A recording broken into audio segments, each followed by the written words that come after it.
Bienvenue dans cette nouvelle vidéo. Aujourd'hui, je voulais te parler du mode sauveur qui est associé au triangle de Karpman. Je ne sais pas si tu connais ce triangle-là, cette trilogie avec le sauveur, la victime et le bourreau.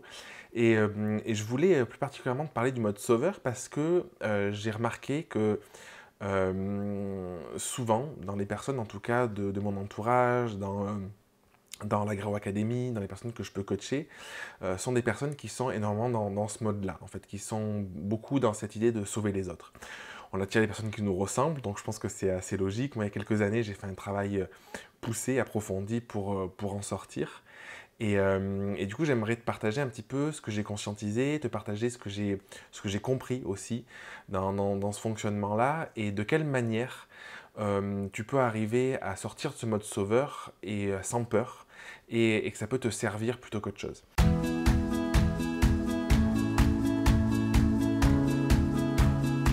Il y a un premier truc qu'il faut savoir, c'est que quand on est en mode sauveur, on va chercher à aider les autres. Donc de l'extérieur, on peut se dire bah, c'est trop bien, j'aide les autres, c'est bénéfique, je suis une bonne personne de vouloir aider les autres. Sauf que ce qui se passe, c'est que quand on veut aider quelqu'un qui n'a pas envie d'être aidé ou qui ne l'a pas demandé, le problème, c'est qu'en fait, on va utiliser beaucoup d'énergie, beaucoup de son temps, beaucoup d'énergie, et essayer de convaincre l'autre, à imaginer ce qui peut être bon ou pas pour l'autre. Et du coup, on va être dans une forme de lutte finalement, parce que ce qui va se passer, c'est que déjà la personne n'a rien demandé. Et du coup, est-ce qu'elle a besoin d'être aidée? Est-ce qu'elle a envie d'être aidée? Est-ce que c'est le moment qu'elle soit aidée? Ben, on n'est pas forcément sûr. Et la deuxième chose, c'est qu'en fait, ce qui se passe, c'est qu'on s'imagine, on se projette dans ce dont la personne en imagine de ce qu'elle a besoin.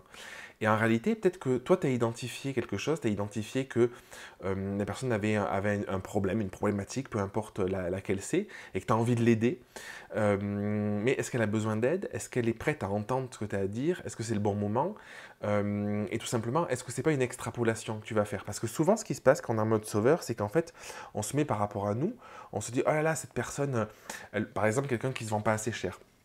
Tu as deux cas de figure. Tu peux te dire, bah, cette personne ne va pas assez cher, ok, bah, c'est son histoire, et puis peut-être qu'elle n'a pas envie de se vendre plus cher, et tu peux la questionner, lui dire, bah, est-ce que tu as envie de te vendre plus cher, pourquoi tu te vends à ce prix-là, et tu peux entamer un dialogue, une discussion, et du coup là c'est quelque chose qui est assez simple, parce que c'est un échange, ou tu peux être en mode un petit peu sauveur, qui peut parfois se transformer en persécuteur, où tu vas dire à la personne, attends, mais tes prix ils sont pas du tout assez élevés, mais tu peux pas vivre de ça, mais tu vas les augmenter, et du coup tu vas lui donner plein d'infos, plein d'éléments, pour que la personne, elle puisse augmenter ses prix, pour expliquer à la personne pourquoi c'est bien d'augmenter ses prix, sauf qu'elle t'a rien demandé, peut-être qu'elle n'est pas à l'aise avec ça, à un prix, j'ai quelque chose que j'ai l'habitude de répéter, c'est que le bon prix c'est le prix auquel on croit, et peut-être que finalement tu vas plus la desservir qu'autre chose, parce que peut-être que finalement tu vas réussir à lui faire augmenter ses prix alors qu'elle t'a rien demandé, elle va plus rien vendre, la personne. Donc je prends cet exemple-là qui est très concret pour les entrepreneurs, mais c'est valable pour tout, c'est valable quand on veut aider quelqu'un à sortir d'une situation, d'une relation, alors que la personne, elle a peut-être rien demandé, elle a peut-être pas envie d'en sortir. Ça, c'est les premières choses que je voulais te dire. Et quelque chose qui est hyper important, moi je vois ça comme un enfant, en fait. De venir se positionner en mode sauveur, c'est comme si tu disais à un enfant qui a besoin de vivre des étapes dans sa vie. Un enfant qui a besoin d'abord d'apprendre à ramper. Je te parle de ça parce que c'est quelque chose que je connais bien. C'est Elia qui a 6 mois, elle est dans ces phases-là. Elle commence à se relever, elle commence à avoir la posture pour s'asseoir. Après, elle va commencer à se hisser, elle va s'asseoir, elle va commencer à attraper, commencer à se lever, et puis jusqu'au jour où elle marchera. Et quand on est en mode sauveur, le sentiment que j'ai, l'impression que j'ai, c'est qu'on veut faire gagner du temps à la personne, donc ça part d'une bonne intention, en mode, ben, tu t'es allongé, tu sais même pas te lever, et tu sais même pas t'asseoir, et je vais t'aider à te lever.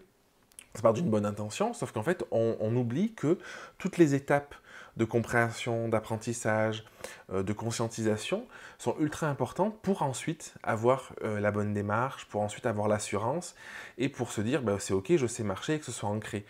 Et j'avais lu ça quelque part, je ne sais pas si c'est vrai, mais on disait qu'un enfant, en moyenne, avant de savoir marcher, allait chuter à peu près 5000 fois.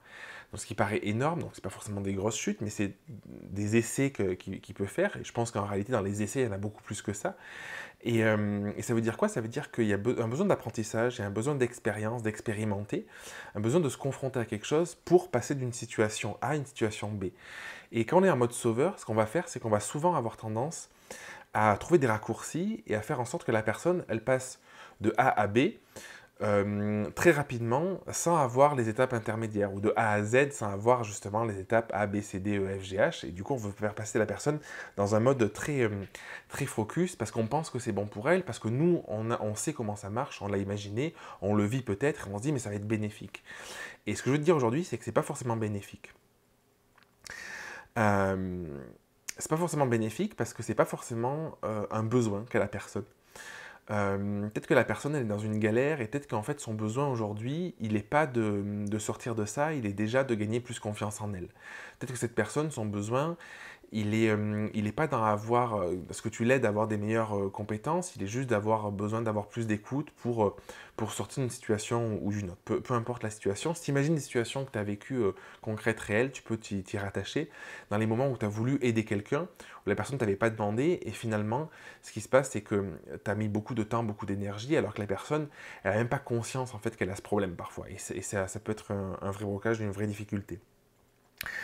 Comme un enfant, c'est peut-être pas dans ses capacités de marcher aujourd'hui. Et du coup, si tu amènes la personne sur un chemin où c'est pas dans ses capacités, tu vas plutôt tendance à la desservir qu'à la servir. Et pourquoi ça va se passer? Tu peux imaginer une ligne, schématiquement, c'est en vidéo donc je peux le voir, une ligne où la personne, elle est à un niveau. Elle a un niveau bloqué, tu vas l'aider, du coup tu vas être en mode sauveur, tu vas lui apporter une réponse à une problématique que toi tu as identifiée, et du coup, hop, elle va faire un gap, la personne. Elle fait un gap, et puis après, une fois ce gap, elle va se dire, oh bah c'est bon, j'y arrive, elle va être sur sa ligne. Ça peut créer une situation de dépendance, elle va se dire, dès que j'ai un besoin, dès que j'ai un problème, du coup, je vais aller voir cette personne parce que je me suis rendu compte qu'elle m'avait permis d'augmenter, de passer d'une ligne à une autre, et du coup, elle va te voir pour augmenter, ou éventuellement rester là et pas se poser de questions. C'est problématique parce que du coup, il n'y a pas nécessairement de perspective d'évolution.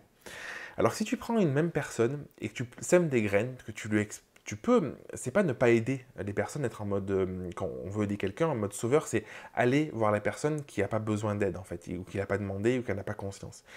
Et si tu veux aider une personne, tu peux mettre des petites graines, expliquer par exemple ce que c'est le mode sauveur, le mode victime, comme je suis en train de faire, et je ne viens pas te dire change ta manière de faire, change ta manière d'être, je te partage juste des expériences, des expérimentations, ce que j'ai pu identifier. Et du coup, la personne, en fait, au lieu d'être dans l'attente et de passer un gap, peut-être que tu vas avoir l'impression qu'elle passe le gap moins rapidement, parce qu'elle va être dans une forme d'évolution. Elle va prendre conscience petit à petit. Et ce qui peut être frustrant, c'est qu'on se dit, ah là, mais la personne, c'est long. Tu vois, toi, là, tu étais là, elle a passé un gap, là, c'est plus long. Sauf que ce qui se passe, c'est que si tu vas à l'infini de cette courbe, ou dans 6 mois, ou dans un an, la personne, elle aura fait qu'augmenter, que grandir, que grandir, que grandir. Et peut-être que toi, tu l'auras fait monter à un moment quand tu auras voulu la sauver, sauf que 6 mois après, elle en sera au même stade, alors que par elle-même, peut-être que ça aurait mis 6 mois, mais dans 6 mois, elle sera à un stade qui est beaucoup plus élevé. Et je ne sais pas si c'est très clair, mon schéma, mais ce qu'il faut comprendre, c'est que dans un cas, en fait, tu vas avoir des petites évolutions qui vont être dépendantes d'une personne extérieure. Dans l'autre cas, même si toi, de ta perception, la personne elle va moins vite, en réalité, elle continue de progresser continuellement, ce qui fait que au bout d'un moment, elle sera beaucoup plus loin que ce qu'elle aurait pu être sans ça. Et c'est la même chose avec le bébé, où le bébé, l'enfant qui va apprendre à marcher, va progresser petit à petit, va grandir petit à petit, et va arriver à un stade où il sera capable de courir, ou un stade où oui, tu vas le mettre debout, tu vas le forcer, il va peut-être tenir, mais il ne sera pas en mesure d'avancer, il ne sera pas en mesure d'évoluer, parce que ça aurait été quelque chose de trop brutal, et il n'aura pas eu toutes les étapes nécessaires pour gagner confiance, pour se sentir ancré, pour arriver à avoir la confiance de marcher pas après pas. Et dernière chose que je voulais te dire, c'est qu'un vrai changement, et c'est lié à tout ce que je t'ai dit précédemment, un changement, pour qu'il soit efficace, il a besoin d'être interne. Un changement extérieur est jamais un changement, et en tout cas est rarement un changement efficace, parce que si la personne n'a pas envie de changer, si la personne n'a pas envie de sortir de certains schémas, si la personne n'a pas envie d'évoluer, tu auras beau faire ce que tu veux, tu vas encore une fois perdre beaucoup d'énergie, et la personne, peut-être que tu auras l'impression qu'elle t'écoute un peu, mais la plupart du temps, tu vas risquer d'aller au conflit ou de créer une situation de dépendance. Alors quand le changement est interne, quand la personne se dit « je prends conscience d'une difficulté que j'ai, je prends conscience que je suis dans certains types de relations, par exemple, et j'ai envie d'en sortir », bah, du coup, ce sera beaucoup plus facile, beaucoup plus bénéfique si elle le fait par elle-même, parce que du coup, elle va aller rechercher ce dont elle a besoin. Et je te disais tout à l'heure que tu peux planter des graines, tu peux semer des graines. C'est quelque chose symboliquement qui est fort. C'est quoi semer des graines? C'est expliquer par exemple aux personnes, sans chercher à les aider, sans chercher à les sauver, sans chercher à répondre à quelque chose que tu as identifié, qu'elles n'ont peut-être pas identifié. C'est juste donner le moyen à la personne de devenir plus adulte, de comprendre un petit peu son fonctionnement, de voir peut-être des choses qu'elle ne voit pas aujourd'hui, sans pour autant chercher à lui apporter des réponses. Ça passe par le questionnement, ça passe par le dialogue. Juste questionner une personne sur est-ce que ta vie te convient? Est-ce que tes tarifs te conviennent? Est-ce que la manière que tu as de gérer ton entreprise te convient? Pour que la personne puisse commencer à se poser les bonnes questions et peut-être un jour venir vers toi pour te dire ok, est-ce que tu peux m'aider sur ce point-là? Et du coup, tu seras a priori beaucoup moins en mode sauveur parce que du coup, tu seras dans un mode d'écoute et de réponse à un besoin réel. C'est important pour moi de faire cette vidéo parce que je remarque souvent que dans les schémas qui se jouent, dans le couple, dans l'entrepreneuriat avec ses clients, il y a souvent cette posture de sauveur et de victime. J'ai pas parlé de victime aujourd'hui, mais c'est hyper lié avec ces postures de sauveur, victime, bourreau.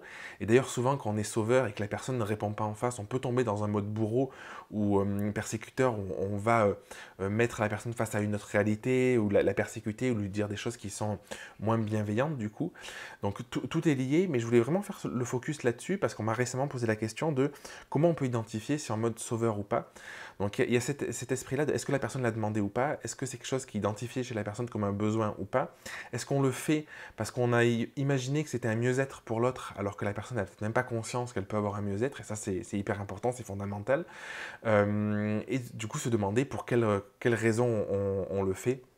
Est-ce qu'on veut changer l'autre ou est-ce qu'on veut juste partager un petit peu son expérience, partager ce qu'on a vécu, semer des graines et que par effet miroir, la personne se dise oh, cette personne elle va beaucoup mieux dans sa vie, elle développe son entreprise, elle a des tarifs qui lui correspondent, enfin, il y a des milliers d'exemples qu'il pourrait y avoir, mais du coup j'ai envie de ça et j'y vais. Voilà ce que je voulais te parler aujourd'hui. Pense à t'abonner, à liker, à partager la vidéo si tu penses qu'elle peut aider quelqu'un dans ton entourage. Et je te dis à très vite pour une prochaine vidéo.